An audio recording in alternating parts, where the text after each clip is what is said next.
What's up guys, welcome back to the channel. I hope you're doing good. In this video I'm going to show you how you can clear cache from your Chrome browser.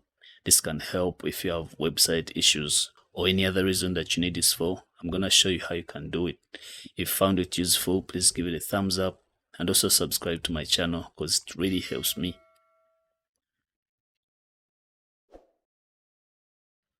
Okay, so you need to open your Chrome browser, and in the top right corner you're gonna see three dots. You click on them and then you find more tools. You locate clear browsing data. You click on this.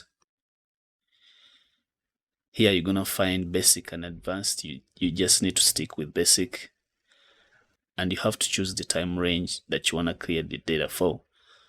So you click on this and choose.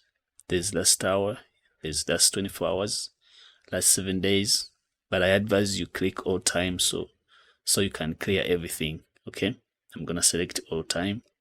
I'm gonna leave my browsing history unchecked so I don't lose any history. After that, just go and click on clear data and everything will be cleared from your browser. After that, you can close it and you can reopen again, and then you can use it normally. That's how you clear cache from your browser. I hope this helped you. If you found it useful, please just like it and also consider subscribing to my channel. Thank you. I'll see you next time.